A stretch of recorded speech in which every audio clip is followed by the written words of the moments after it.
We'd like to welcome, we have a lot of guests in the auditorium. I'd like to welcome all the parents, grandparents, and friends of the inductees, friends of Canfield High School. You're more than welcome. Very, very exciting day for us here today to honor these fine students. First thing I'd like to ask everybody to do is please put your cell phones away and turn them off.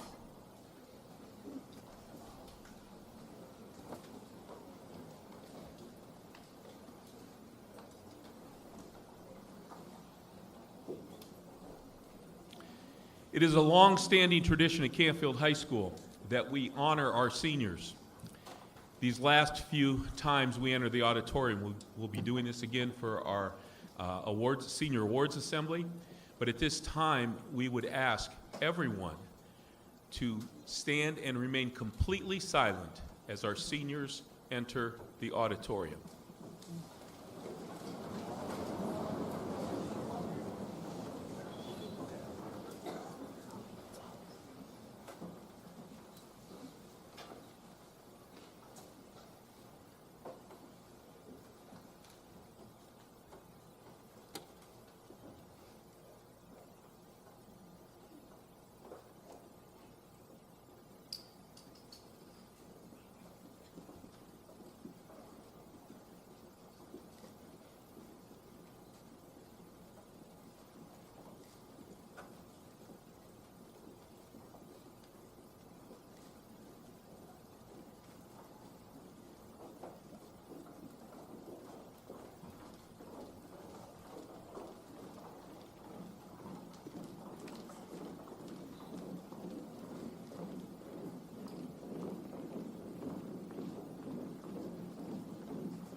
You may be seated. Before we begin our ceremony, we have to recognize a few people. First of all, I'd like to thank Mr. Jordan and Mr. Tullio, our superintendent and our curriculum director, for coming today to this event. I saw Mr. Rousas here, who's one of our board members, and I'm not sure if there are any other board members here. They may be. I did not see them, but I'd like to recognize them and thank them for coming to this wonderful event. I'd like to personally thank and recognize Mr. Wenzel and Mr. Ruark, who head up our National Honor Society. I'd like you to give them a nice round of applause at this time, please.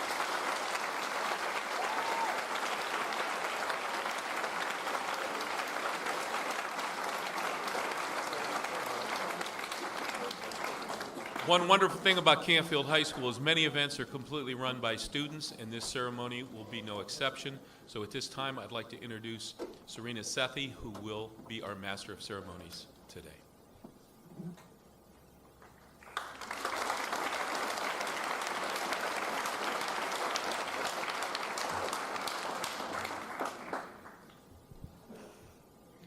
Welcome to the 2018 National Honor Society induction ceremony.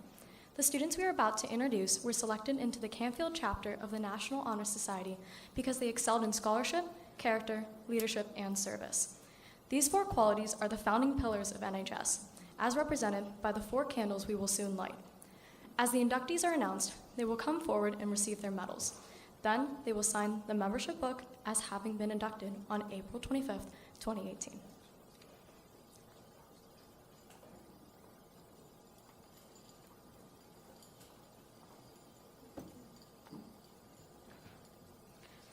Isabella Audia, escorted by her parents, Melissa and Jerome Audia, and her sister, Claire.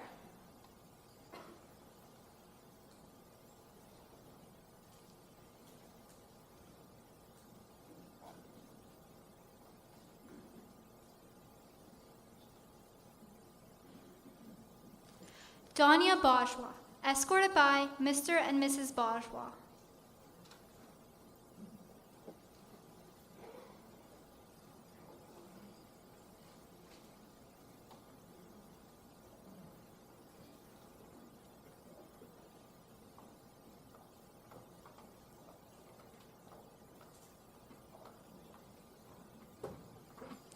Kendall Bartels, escorted by her parents Bill and Kelly Bartels.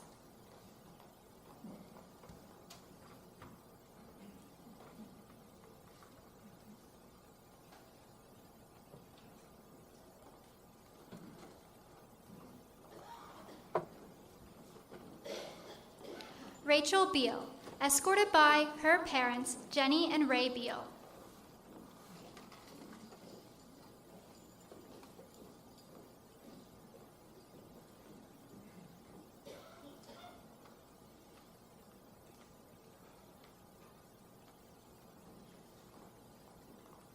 Claire Berlin, escorted by Brian and Christy Berlin.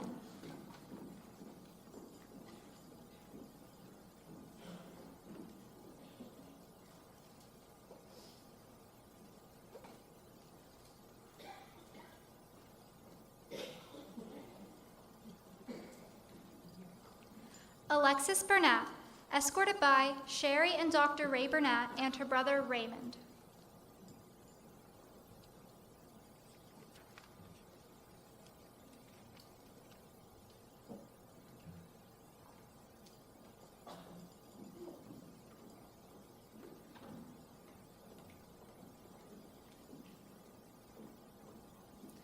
Mason Burbick, escorted by Majel and Matthew Rickert and Brian Burbick.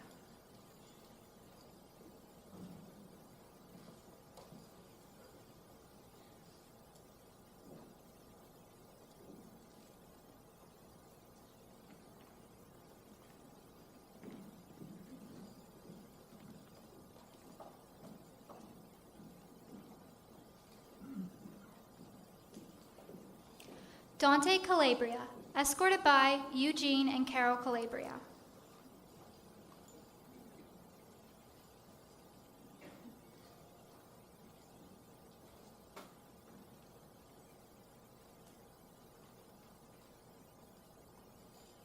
Sophia Campos, escorted by George and Patty Campos.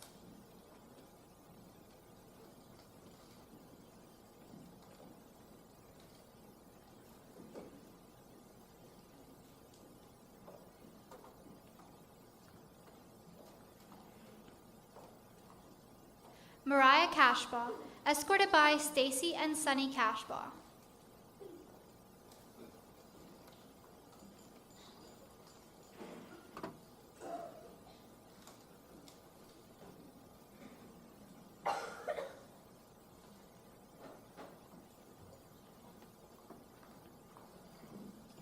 Mia Kajevic, escorted by Dr. and Dr. Kajevic.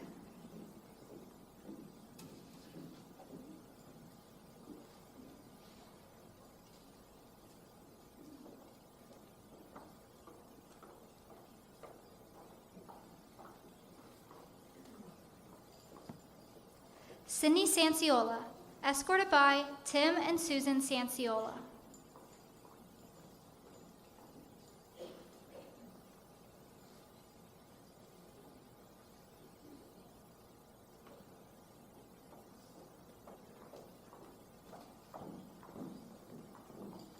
Claire Crescimano, escorted by Mrs. Crescimano.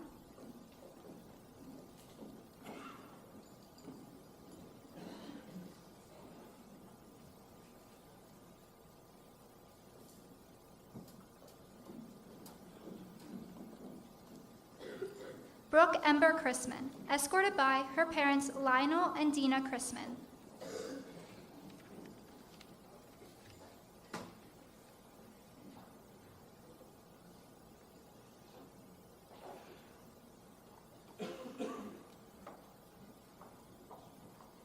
Maximilian Dawson, escorted by his mother Jennifer Dawson.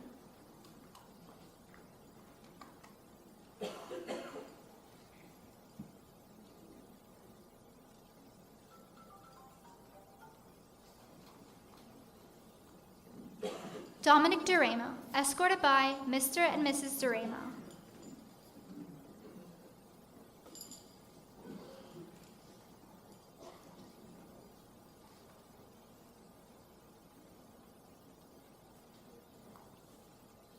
Stephen Duke, escorted by Steve and Michelle Duke.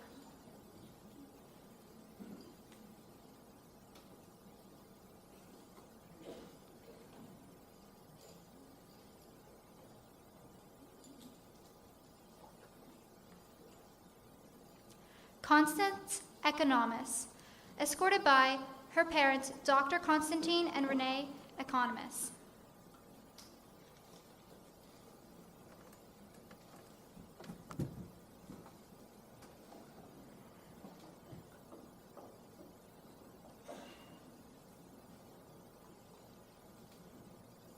Thalia Economist, escorted by her parents, Dr. Constantine and Renee Economist.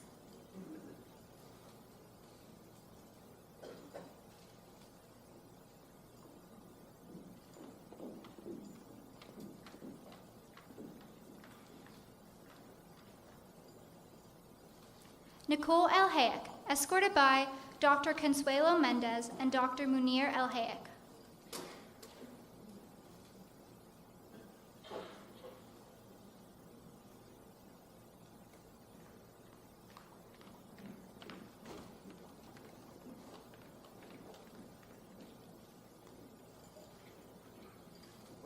Gianna Flask, escorted by Mr. and Mrs. Flask.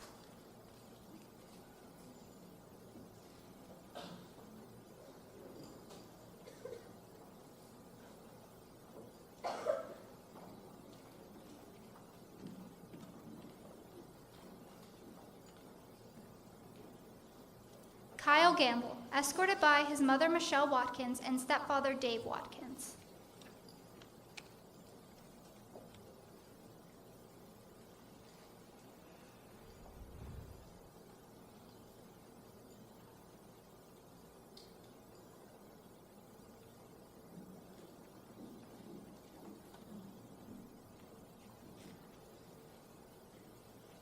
Mary Gomez, escorted by Mr. and Mrs. Gomez.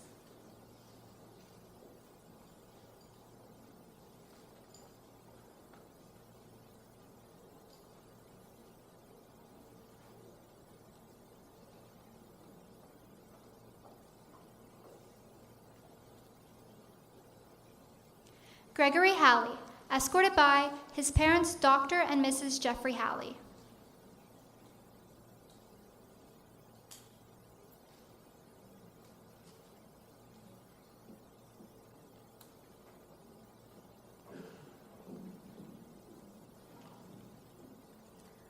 Hafsa Hassan, escorted by Mr. and Mrs. Hassan.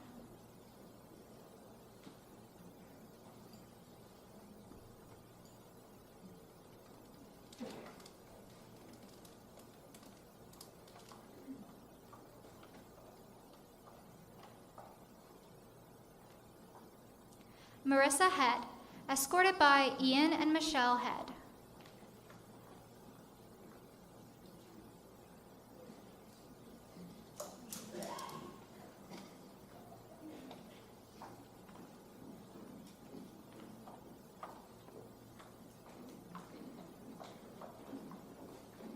Jad Jadala, escorted by Mr. and Mrs. Jadala.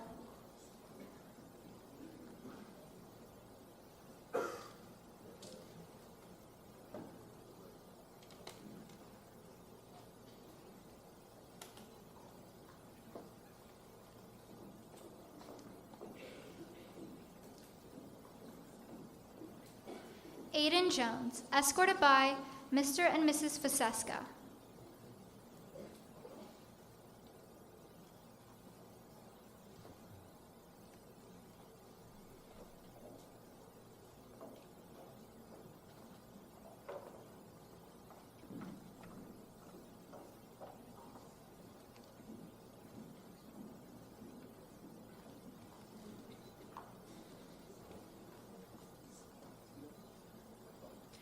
Nicole Joseph, escorted by Jeff and Denise Joseph.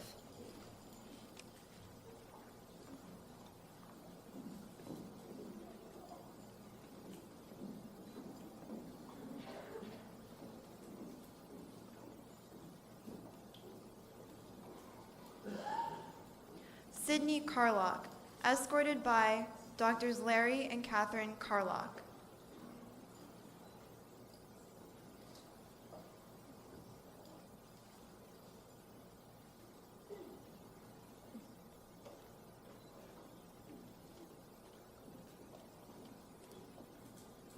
Hannah Keffler, escorted by Dave and Bonnie Keffler.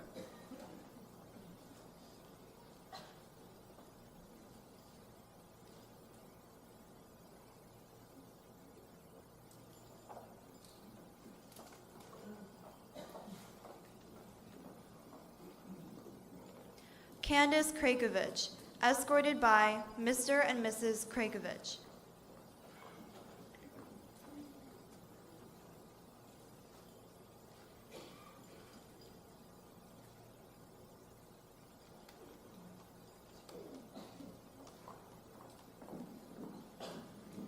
Jessica Lee, escorted by Dr. and Mrs. Lee.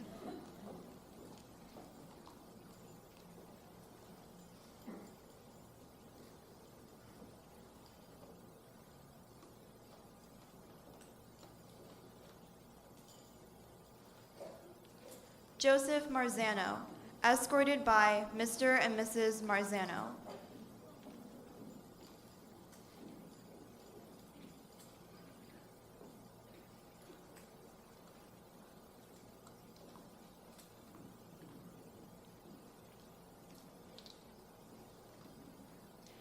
Victoria, Missouri, escorted by Dr. Anthony Missouri.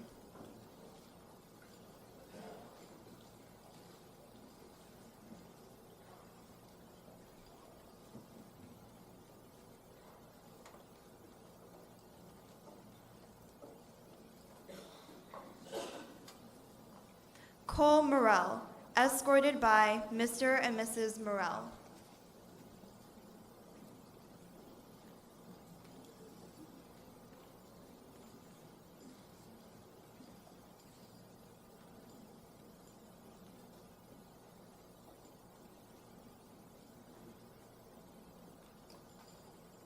Aaliyah Osborne, escorted by Glenn and Rose Osborne.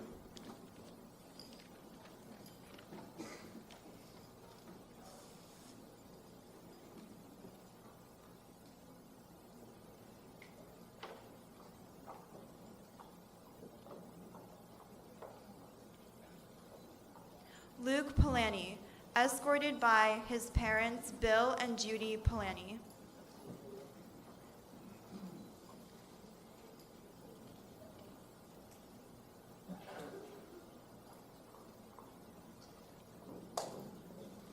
Julia Petrallo, escorted by her parents, Drs. Scott and Stella Petrallo.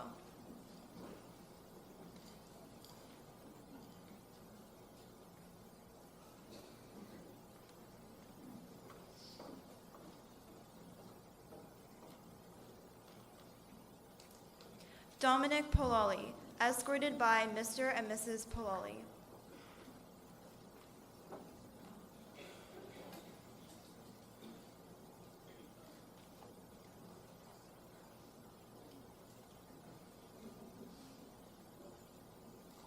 Jacob Pitzer, escorted by his parents Jay and Lori Pitzer.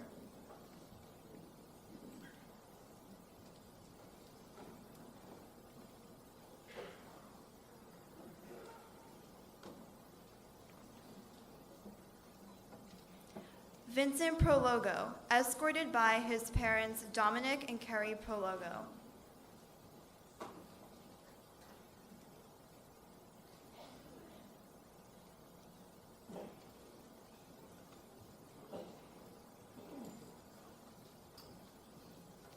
Brianna Remius, escorted by her parents Brian and Stephanie Remius.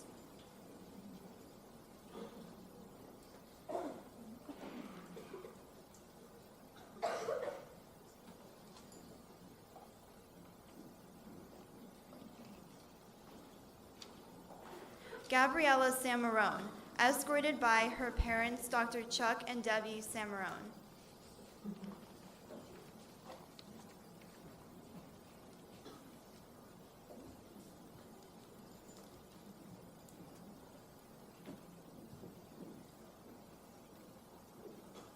Grace Schuler, escorted by her parents Kelly and Irv Schuler.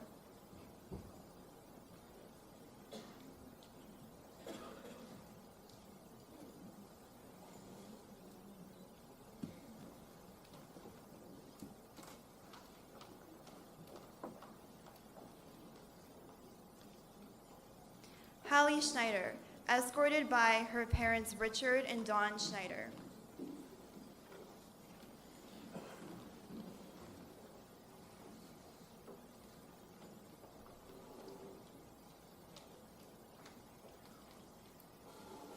Evan Skripak, escorted by his parents Dr. Tracy Wyant and David Skripak.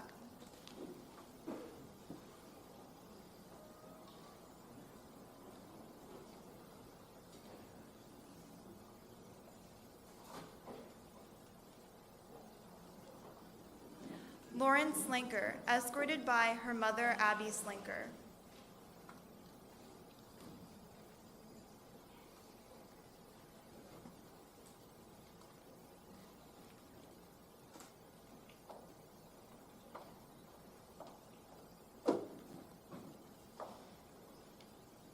Philip Stanek, escorted by Dan and Mariana Stanek.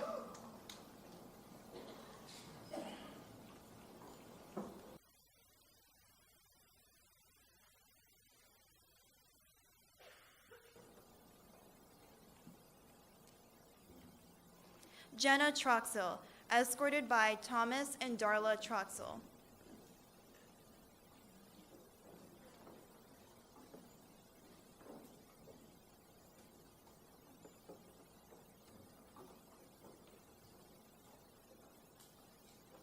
Teresa Washalishin, escorted by Lori and Tim Minich.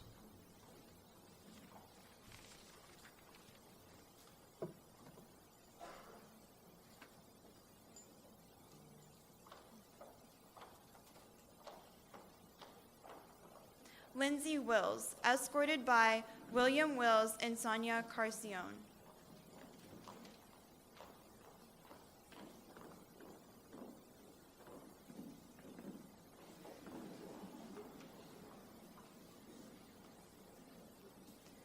Brittany Young, escorted by her mother Sherry Young and her grandfather William Kraseric.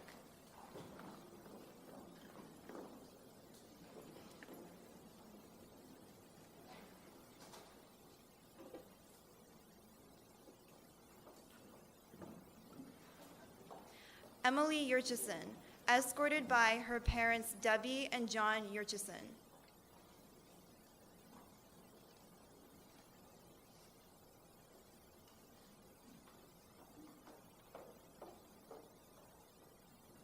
Matt Zaremski, escorted by Rick and Lori Zaremski.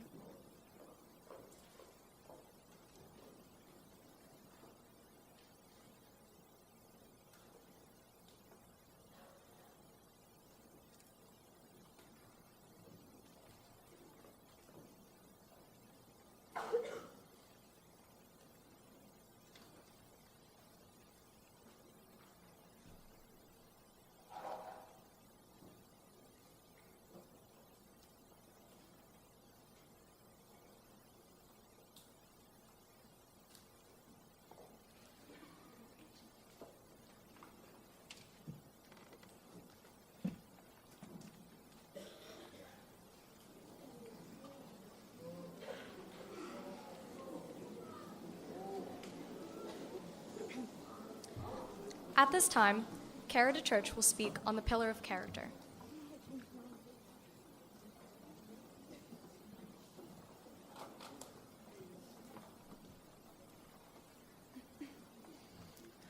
What is character?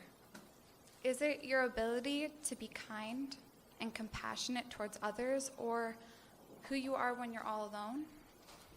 Yes, character encompasses these things, but I believe that character is truly based on how brave or courageous you are. Merriam-Webster defines courage as the mental or moral strength to venture, persevere, and withstand danger, fear, or difficulty. To me, that sounds like the root of your character. your ability to maintain true to your morals and virtues in spite of challenges is the true test of your character. This is because being brave does not mean that you are not afraid.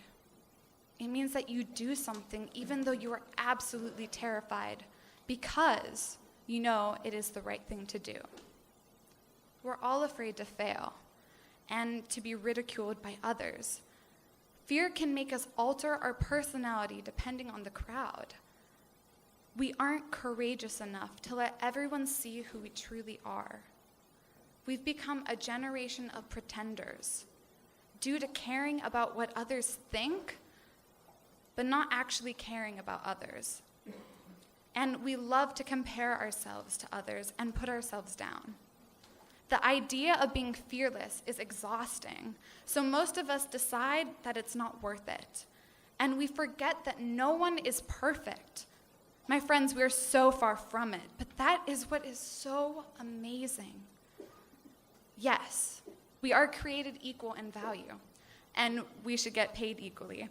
But each of us is so different and unique in what we can offer the world. Our quirks and passions make our essence so much more interesting and beautiful and human. And true happiness happens when you let yourself be brave. It happens when you start to have the courage to love who you are and embrace who you are meant to be. It happens when you decide that your character is more important than your reputation because they are not the same thing. And it happens when you are brave enough to follow your heart and your dreams. That is how you continue to grow and become the best version of yourself. Having courage makes your character stand out. So this is my question. How brave are you? I will now light the candle for the pillar of character.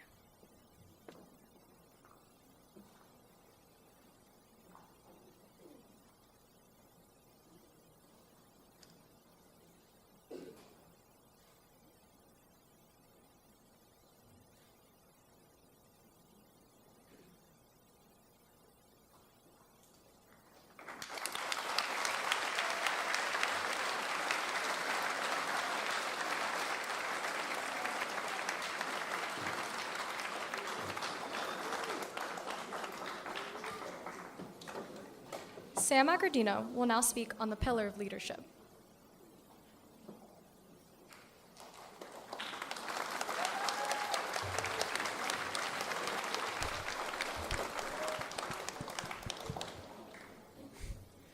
Being a leader should not just be a one-time experience, but instead should become a characteristic of a person for a lifetime. It requires prolonged dedication, responsibility, and positivity in the many aspects of your life, all of which should be conveyed among your peers. This may seem challenging because of the outside pressures that tend to pull us as individuals away from maintaining this core set of characteristics, but it is possible. Take Martin Luther King Jr., for example. Even though there was constant negativity and violence surrounding his hopes for ending segregation and racism against blacks in America, he remained hopeful and dedicated to what was best for the good of all. For without his leadership, the America we know today may have been quite different, and it is what it is today because he did not give in and he fought for what he believed in, even with all the outside pressures telling him he would never make a difference. Moreover, taking leadership over a group of people, project, or task requires responsibility because the trust of those you are leading is in you to provide each with positive results. Although, it also must be noted that it is nearly impossible to please every single person you may lead, because everyone has different backgrounds that have fostered different beliefs in their lifetimes. Yet it seems, many times, leaders try to avoid conflict and move towards keeping peace, even when there is something that needs to be changed and made better about the circumstances you are surrounded by. So my suggestion to you all is to make yourself stand out and be different, leading by taking chances, because by taking a risk that you personally believe will end up benefiting more people in the future, you can become a great leader. But to do this, sometimes the risk needs to ignore those few voices that are working against the greater good. For leadership takes confidence, and without that confidence, how could you develop your own self-respect, let alone lead a group of people and help make their ideas come to life? I will now light the candle for the pillar of leadership.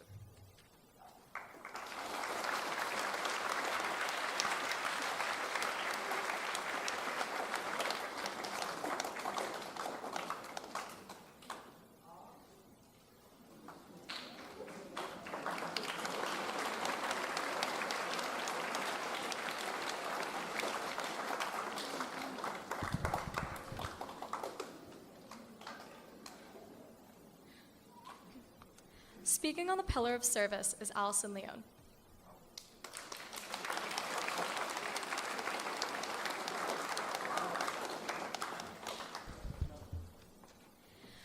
One of the greatest challenges in life is journeying to discover one's identity, talents, passions, and the keys to unlock a coveted lifetime of happiness.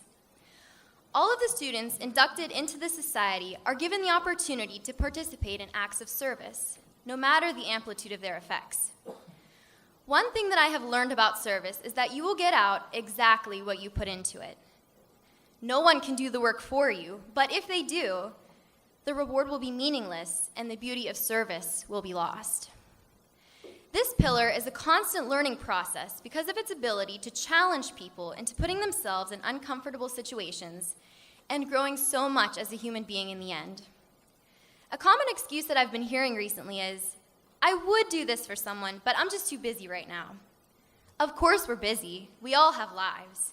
We're high school kids with grades to keep up and jobs to do. However, we are all created with hands to help others and hearts to welcome thankfulness. Of all the billions of people in this world, there will always be those in need of help. For the people in need of a pick-me-up, they are at their most vulnerable stage. The stigma that men and women should have too much pride to stoop to the level of asking for help is saddening, but that's why volunteers exist. We are there to ease the pain of their fall, and in the least, put a smile on their face. Unbelievable as it may seem, even the smallest act of kindness never goes unnoticed, even by those in their most vulnerable, shaken-up stages. I encourage everyone to help the defenseless and experience the effects for themselves. There comes a time when service becomes a sense of pure joy rather than a burden, and that is when true happiness is achieved. Remember that it only takes one person to change someone's life and lift them out of the darkness. So if any of you are asking yourself, who am I, or what do I want to be remembered for? Lose yourself in the service of others, and you might find the answer you're looking for. I will now light the candle for the pillar of service.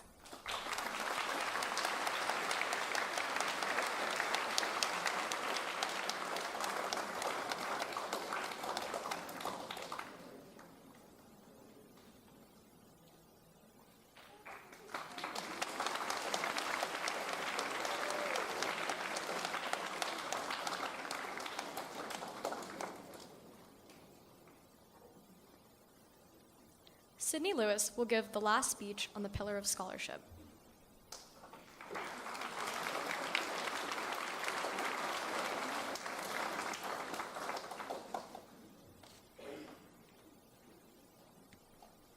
When you think of a scholar, what images come to your mind?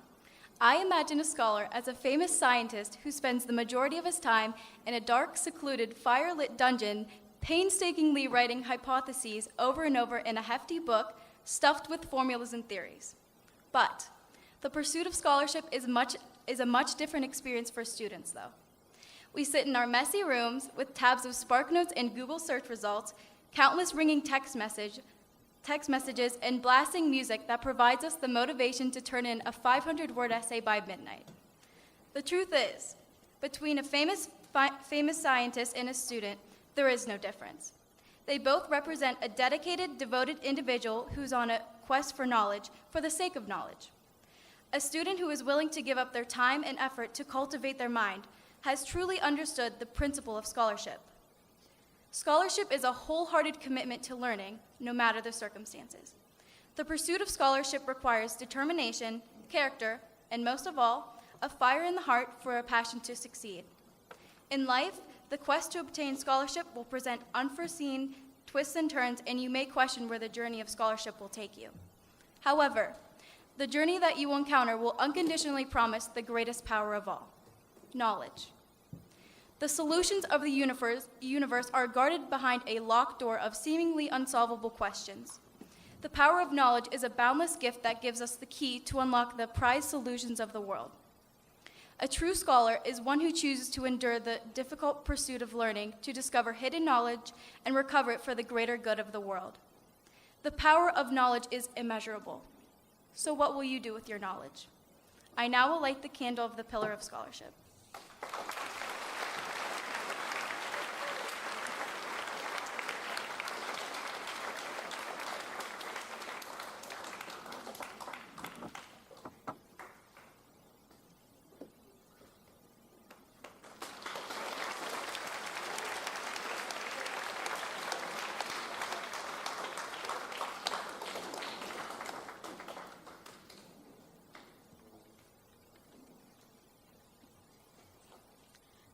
At this point in our ceremony, I am pleased to introduce our guest speaker, Mr. Michael Strohecker. After getting kicked out of kindergarten, Mr. Strohecker rebounded nicely and graduated from East Palestine High School in 1993. Despite being cut from the baseball team his freshman year of high school, he was able to earn a spot on the baseball team at Mount Union College. Although his teammates voted him the most dedicated and hardest working player, he sat on the bench for 3 years. During his freshman year of college, his high school sweetheart of 2 years dumped him and broke his heart. He is now proudly married to Jolene Strohecker, the love of his life, for the past 21 years. They have 3 children, Isabella, Trinity, and Zane. Mr. Strohecker earned his Bachelor of Science degree in sports medicine from Mount Union College in 1997. He was employed by Jamestown Hospital as an athletic trainer for 4 years, and after discovering he hated his job, he went back to school, earning his teaching license and a master's degree. He has spent the last 16 years at Canfield High School as a health and physical education instructor. He now loves what he does and the relationships he is able to make with the students and staff. During the summer months, he has a pressure washing business and works part-time as a maintenance man for a local car dealership. During the first 10 years at Canfield, Mr. Strohecker was a football coach and was part of one of the most memorable runs in Canfield football history. 5 league titles, 6 playoff appearances, a state runner-up. Leaving Canfield, he joined the Columbiana coaching staff, where he served as a defensive coordinator. During his 3 years, Columbiana had 3 of their worst years as far as records and one of the worst defenses in the league. He comes from 2 broken homes. Beginning at the age of 10, he flew twice a year from Florida to Chicago. When he was 8, his stepdad lost his job, and the family lived on welfare for 2 years and eventually had to move to Florida to find work. For the next 7 years, every summer for 3 months and every Christmas for 2 years, he made the flight to Ohio to see his dad. Because of divorce and marriage, Mr. Strohecker's family includes 5 adopted brother and sister-in-laws, all medically fragile. 2 are African American, 1 has autism and Asperger's, 1 has muscular dystrophy, 1 is a dwarf, 2 family members are gay, his brother has Tourette's, and his uncle was a junkie. Mr. Strohecker's favorite quotes in reference to his family dynamics is, "We put the fun in dysfunctional." He is a Christian who is still a work in process. He has made plenty of bad decisions, picked up many bad habits, and made his share of mistakes. He loves gardening, cooking, and fishing. He enjoys reading, sports, and is a sucker for love ballads and 80s hair metal. He wishes he could learn to play guitar, speak Spanish, and surf. He's afraid of heights, sharks, and small rodents. At the age of 43, he still doesn't have all the answers, still doesn't have it all figured out, yet continues to fail, learn, grow, and push forward. However, he is at peace with his God and himself as he journeys on this beautiful, ugly, messy, crazy, wonderful adventure we call life. Please join me in welcoming Mr. Michael Strohecker.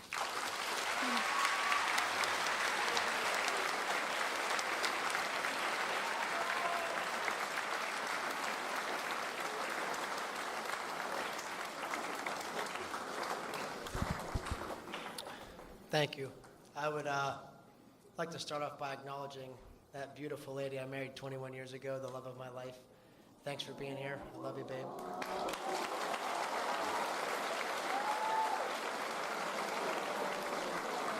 So, how about that for an introduction?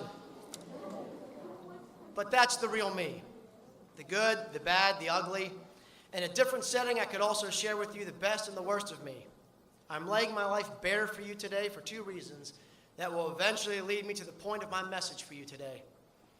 We are here today to celebrate these students who've been inducted into the National Honor Society.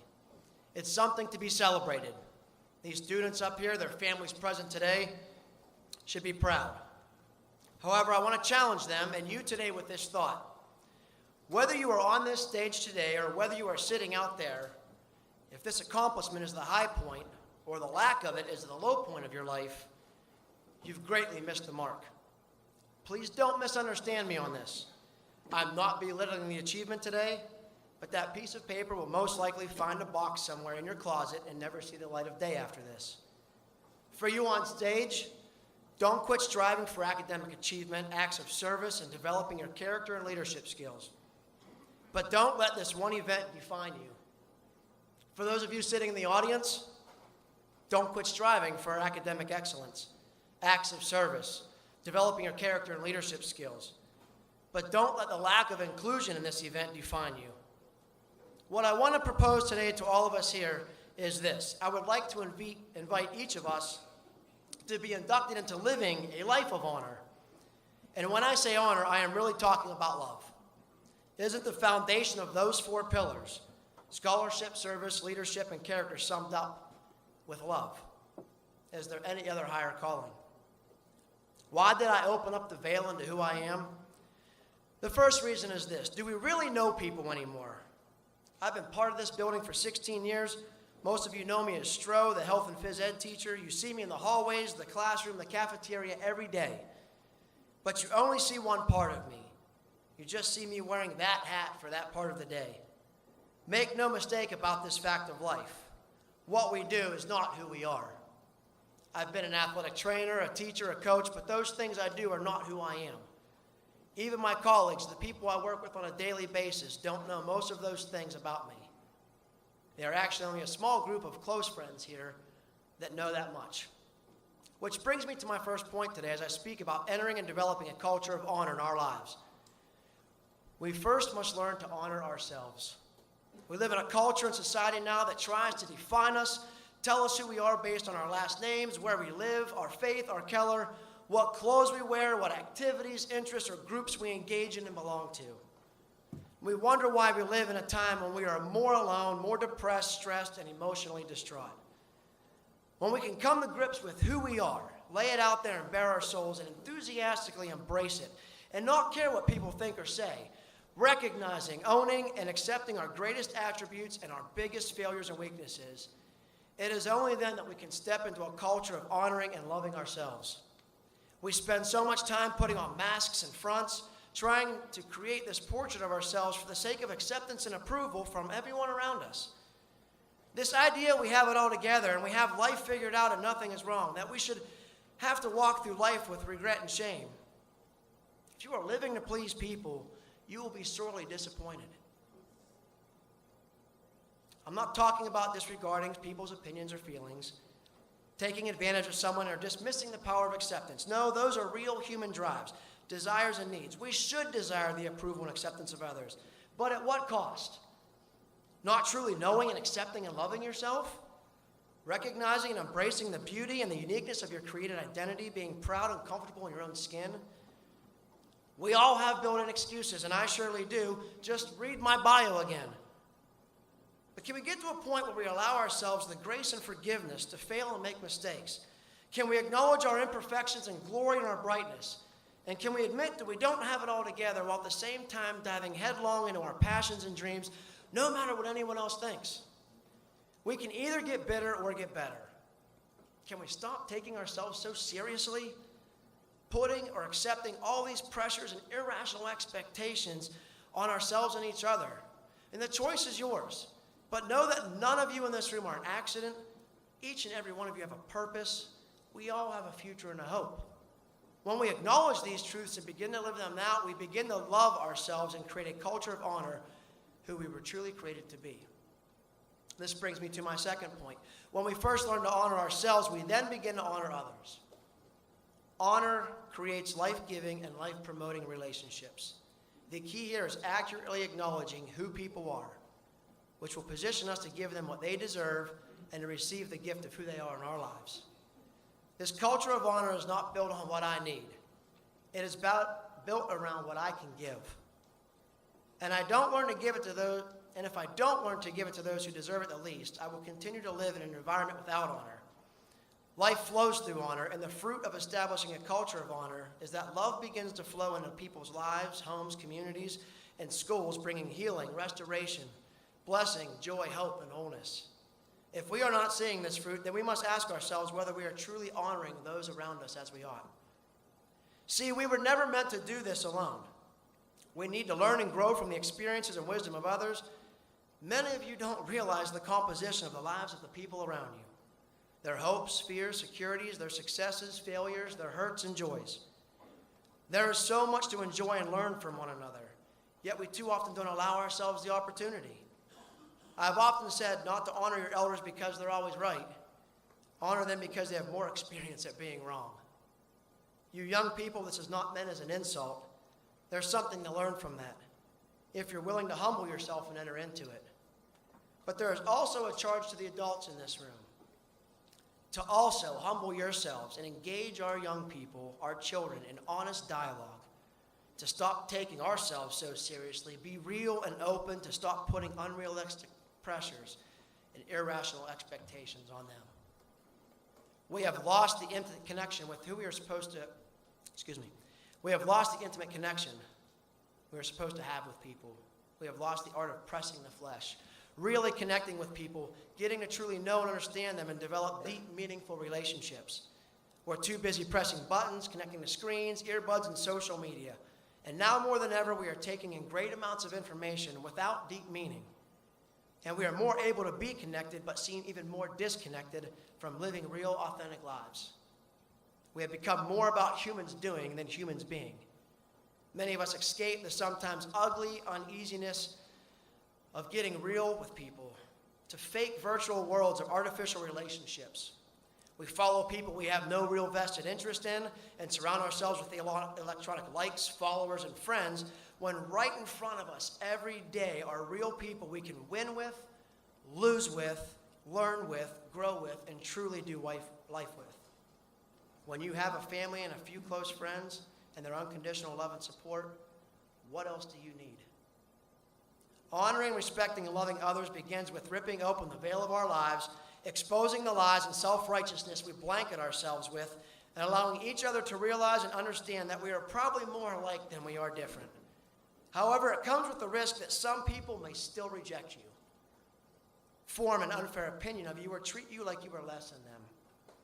Maybe, perhaps, we should change our perspective and see them as the ones who truly need to be loved, if they are that unhappy with themselves. Because the truth is, that is the root of dishonor. I end with this thought and challenge to all of us. What if we were all a little more patient, a little more merciful, a little more forgiving, and a little more accepting, a little more kind, a little more loving, a little more honoring? Honor doesn't call out. It calls up. It's speaking a kind word, a compliment, a word of encouragement. Your words either speak life or death. It's an open door, a smile, making time to actually genuinely spend time connecting with people.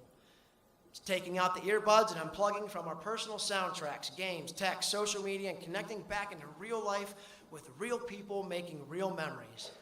And not something we have to stop in the middle of to post, share, or snap for the world to see. Dismissing the actual real life moments of people presently in front of us and with us. What would our homes look like? What would our school look like? What would our community look like? What would our lives and the wholeness of them look like in a culture of honor? Perhaps like this story, growing good corn. Every year, a farmer entered his corn in the state fair where it won a blue ribbon. One year, a newspaper reporter interviewed him and learned something interesting about how he grew it. The reporter discovered the farmer shared his seed corn with his neighbors. How can you afford to share your best seed corn with your neighbors when they're entering corn in competition with yours each year? The reporter asked. Why, sir, the farmer said, didn't you know? The wind picks up the pollen from the air and the ripening corn and swirls it from field to field. If my neighbors grow inferior corn, cross-pollination will steadily degrade the quality of my corn. I must help my neighbors grow good corn. This farmer is very much aware of the connectedness of life. His corn can't improve unless his neighbor's corn improves. So it is in other dimensions. Those who choose to be at peace must help their neighbors be at peace. Those who choose to live well must help others love well, for the value of life is measured by the lives it touches. And those who choose to be happy must help others find happiness, for welfare of all, each is bound up in the welfare of all. The lesson for each of us is this: if we are to grow good corn, we must help our neighbors grow good corn. My hope and my declaration to each of you is that the wake of your life is love. When it's all said and done, only three things remain: faith, hope, and love. And the greatest of these is love. In closing, I'm going to leave you with a quote that has been tweaked for this speech, but it has had deep meaning for me during my years here at Canfield, and it comes from Coach Pavlansky's father, the late Dave Pavlansky.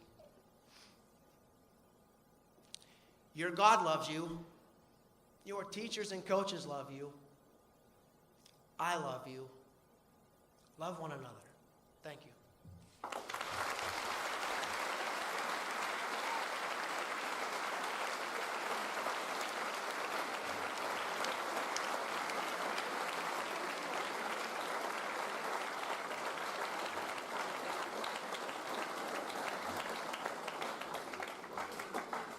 Mr. Strohecker, thank you. Thank you very much for sharing your heart. I think your message was clear and definitely inspiring.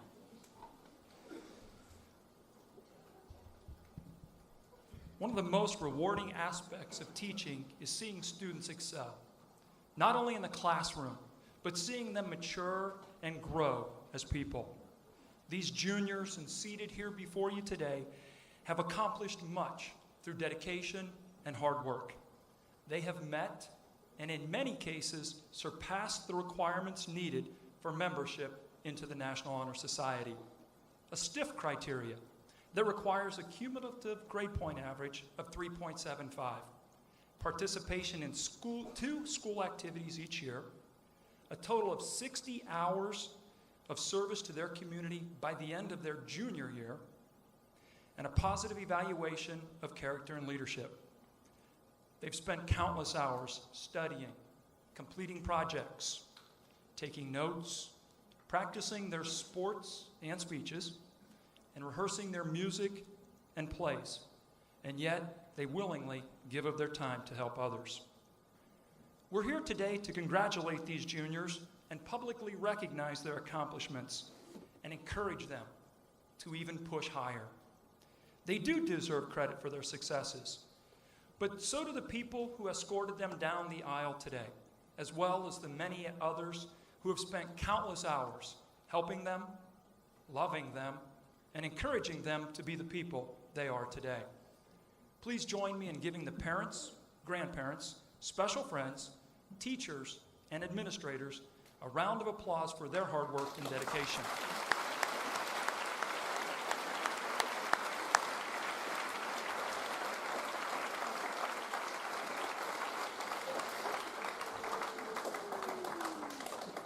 Each year, we present the Leadership in Service Award to an NHS student who personifies the pillar of service.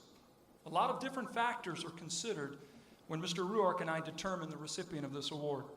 These factors include one's attitude and willingness toward serving others, the number of hours of community service performed over the past 4 years, and the depth and quality of their individual service project. Our recipient this year has demonstrated that service to others is so much more than the 20-hour minimum. You see, our intent for community service is that students would get involved in the community and that they would realize that they can and should give of their time, talents, and resources, and that this should be a lifelong endeavor. We hope students find something they enjoy doing and go above and beyond those minimum number of hours needed. Over the past 4 years, this young lady has logged over 150 hours of community service. She volunteers regularly at her church, teaching and assisting in the instruction of young people. She served lunch at the mission, volunteered at nursing homes, participated in numerous fundraising events for diabetes, autism, cancer, the Salvation Army, and military families. Her true passion is theater. She choreographed and helped direct our middle school's drama production. She spent countless hours rehearsing and teaching students their routines. When the call came, she willingly stepped forward and organized a sweethearts dance at a local nursing home. And with the help of her classmates, brought much joy to those residents. Truly, this young lady has learned the value of cheerfully giving to others. Her enthusiasm and energy are contagious. Please join me in congratulating this year's recipient of the Leadership and Service Award, our NHS President, Kara DeChurch.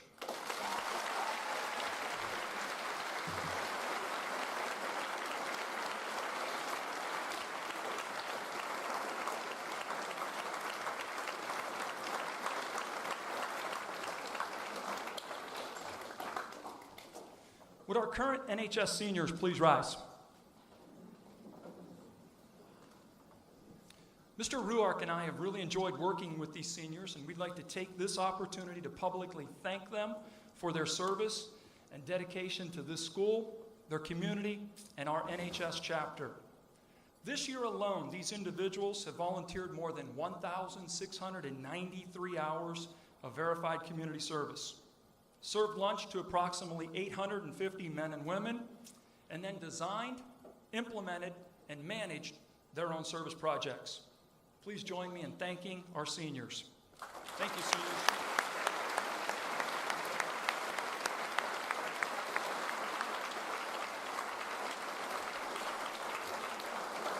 Please be seated. I would also like to thank Emma Cadillac and Laura Pesco for their hard work and attention to detail in coordinating this service. Thank you, ladies.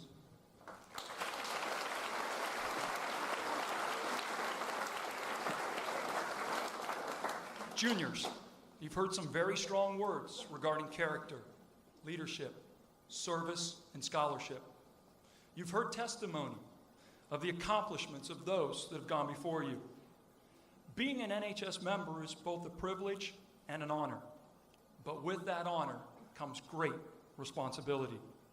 Therefore, I challenge you to always work hard, to be people of integrity, be compassionate to others, and willing to offer a helping hand.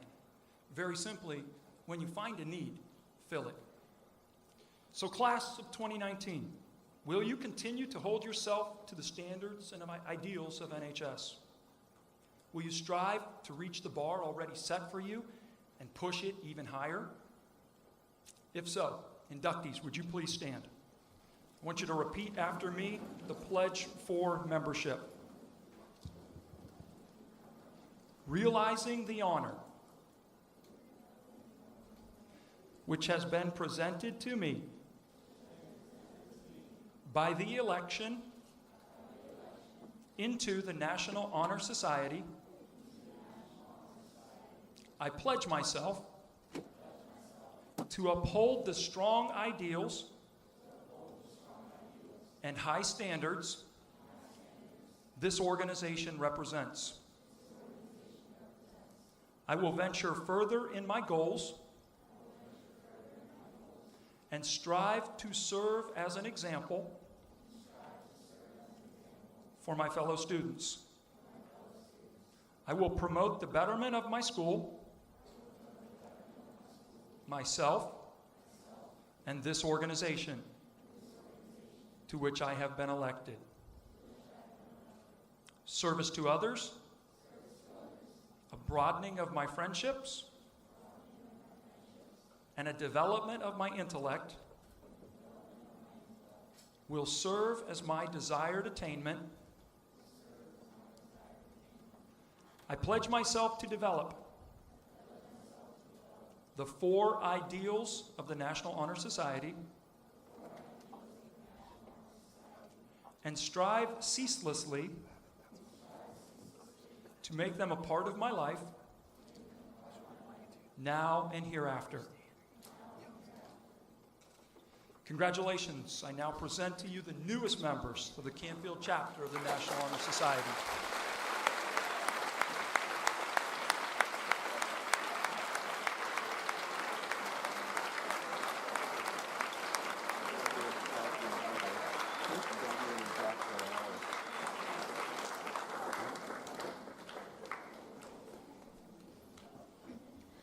closing, we would like to thank all of those who have helped us today with today's ceremony. Certainly without the help of our wonderful custodians, cafeteria workers, and secretaries, we would not have been able to honor the inductees as we did today. We would also like to thank all of the teachers and administrators for their support. Students are now dismissed to their 4th block classes. Family members of the inductees, please wait until all students have exited. Then we invite you to enjoy the dessert reception in the cafeteria. Thank you all for coming.